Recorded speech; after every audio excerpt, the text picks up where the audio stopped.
The purpose of this video is to give you ideas on how you can incorporate visuals better in your presentation.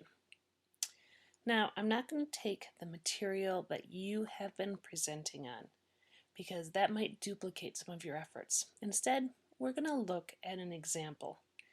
This is an example on fashion that was presented in August 6th, 2012's article in Time called The Need for Speed. Glamorizing cheap fashion costs more than you think.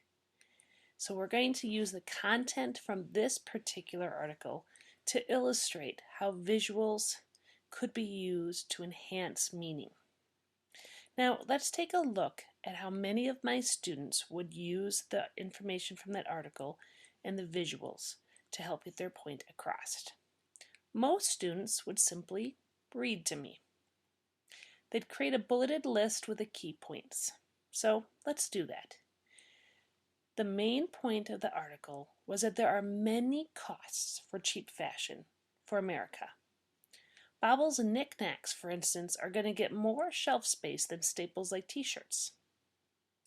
European and Japanese clothiers have captured more contracts and clients than the U.S., hurting U.S. companies like Gap and American Eagle Outfitters.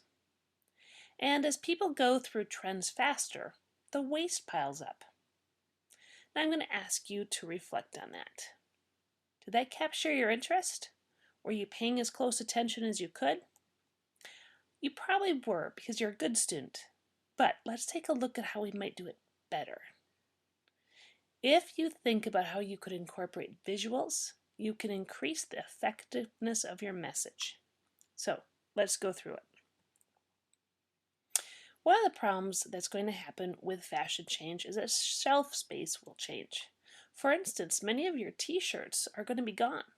They're going to be replaced by things like purses and hair baubles and things that make more money faster for companies. American companies are going to get hurt.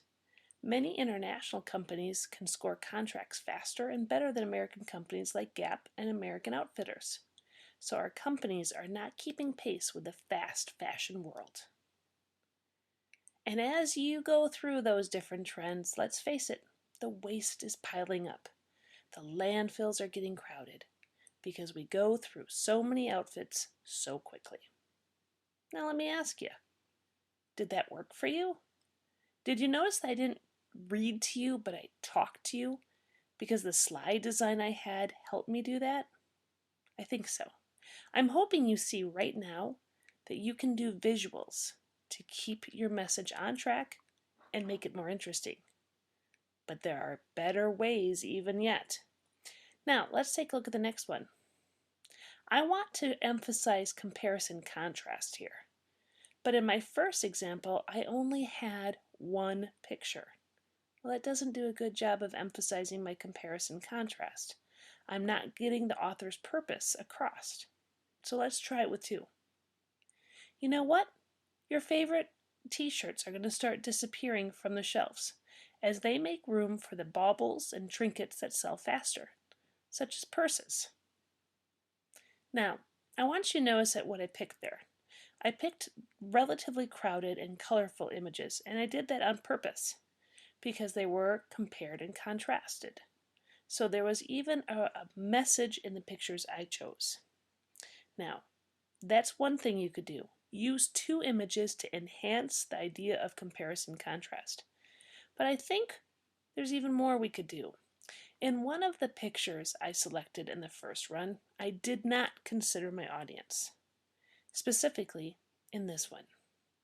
When I talked about the waste piling up, I showed you a picture of a landfill. Well, that just seems ludicrous. It just seems so far-fetched. Oh my goodness, I can't do anything personally to improve the landfills. So what if I took the picture and made it more personal? What if I had a picture that was more relevant to my audience? Like this one. We've all cleaned out our closets. This picture is relevant, and therefore it enhances my message. It has more clarity. It meets my purpose. Well, there's one more thing I want you to consider as far as audience and purpose, and that's this one. What if I'm not just going to tell you the facts? What if I'm going to try to make an argument? My visuals can enhance the subtlety of the point I'm trying to make. Here's the example. Look at this. If I had changed my slide to not be just about Gap, but to have this unemployment picture, I am making an argument. We want to avoid unemployment. Therefore, we must question fast fashion. All right. My basic message to you, look to improve your visuals. Your visuals are part of your argument.